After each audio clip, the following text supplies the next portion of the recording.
নমস্কার, জয় মা, সকলকে স্বাগত জানাই। যারা আমার এই ভিডিওটি দেখছেন, যারা নতুন তারা অবশ্যই সাবস্ক্রাইব করে রাখবেন।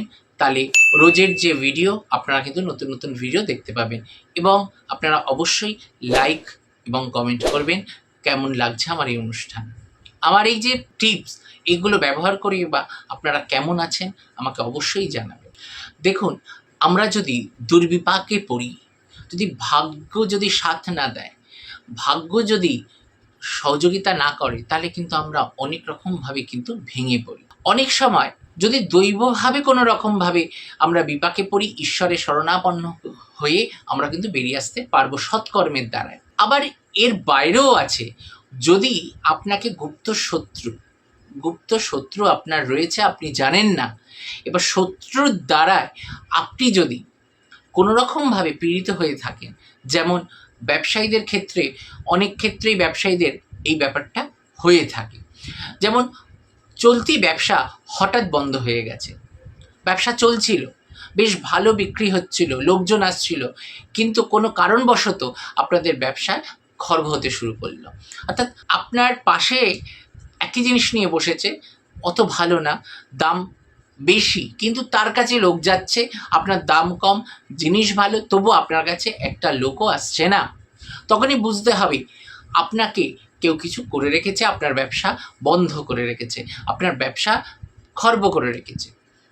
এটা যদি দীর্ঘদিন হতে থাকে, দীর্ঘমেয়াদী হতে থাকে, আমি এই অনুষ্ঠানে দুটি প্রক্রিয়া বলবো, একটি টিপস দেবো যেগুলো আপনারা বাড়িতে বসে করে দেখবেন কেমন থাকেন, এবং আরেকটি বলবো চিরতরে এর থেকে বেরানোর উপায়।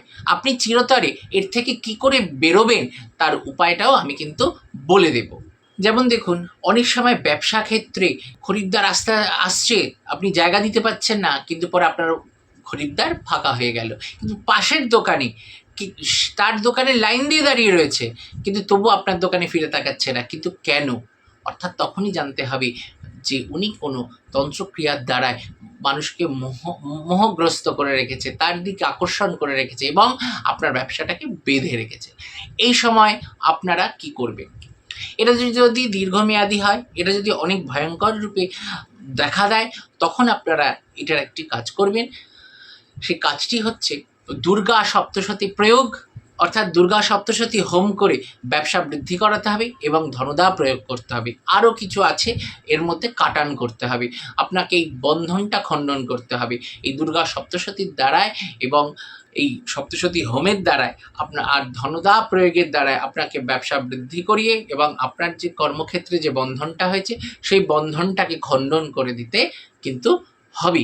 এবারে আপনারা ঘরোয়াভাবে কিভাবে আপনারা এর থেকে বেরোবেন?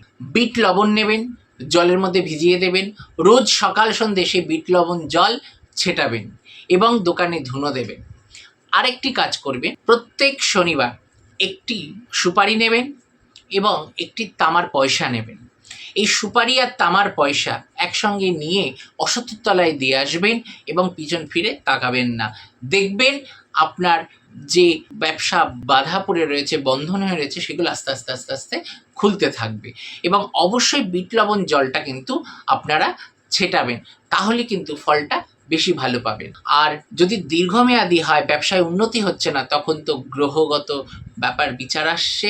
শত্রুকৃত ব্যাপার থাকলেও শত্রুকে পরাস্ত করার জন্যে সেভাবে আমাদের তখন শক্তিশালী প্রয়োগ করতে হবে, বগলামুখী প্রয়োগ করতে হবে, দুর্গা সপ্তশতী প্রয়োগ করতে হবে। এরকম বিভিন্ন প্রয়োগ আছে তন্ত্রের মাধ্যমে, সেগুলো করে কিন্তু আমরা ভালো ফল পাবো। আজ এই পর্যন্ত, আবার দেখা হবে। আর যারা এই ভিডিওটা নতুন দেখছেন, আমি আরেকবার বলে দিচ্ছি, তারা অবশ্যই সাবস্ক্রাইব করে দিন এবং লাইক ও কমেন্ট করবেন। আজ আসি, ভালো থাকবেন, সুস্থ থাকবেন, জয় মা।